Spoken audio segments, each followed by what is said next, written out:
Детското катче кое ги изградува најмладите неодамна беше пуштено во употреба во градскиот парк во Гостивар. На истата локација пред 6 години имаше исто вакво катче, кое беше искршено од страна на несовесни и неодговорни граѓани. И на новото детско катче веќе е уништена дел од опремата. За финансирање на овој проект Турската агенција за развој и соработка ТИКА инвестираше 37.000 евра, но сето она што деновиве е искршено е натовар на општина Гостивар.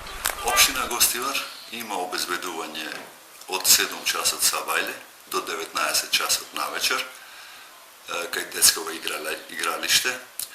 Меѓутоа, како што сте и запознаети, во последно време се случуваат некои оштетувања на реквизитиве.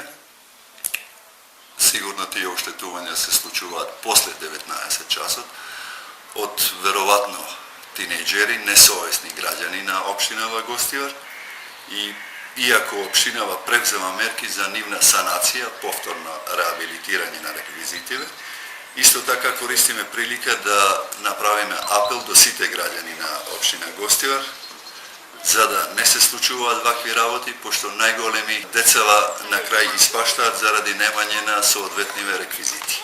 Покрај ова има и неконтролирано фрлање на отпадоци на јавни површини. Меѓутоа неретко можат да се видат и такви кои најчесто доцна навечер пишуваат графити на фасади од станбени згради, трафостаници или на други објекти. Согледувајќи ги овие состојби, секторот за внатрешни работи Тетово повторно апелира до граѓаните и особено до младите да внимаваат каде ги оставаат отпадоците, зашто во спротивно ќе се соочат со глоби предвидени во Законот за јавна чистота. Истите се движат од 50 до 4.000 евра. Ова пред се зависи од видот и карактерот на направениот прекршок. Наспроти ова постојат и позитивни примери. Паркот на плоштадот и оној пред општинската зграда во Гостивар се доказ дека зелените површини можат да се одржуваат и заштитуваат.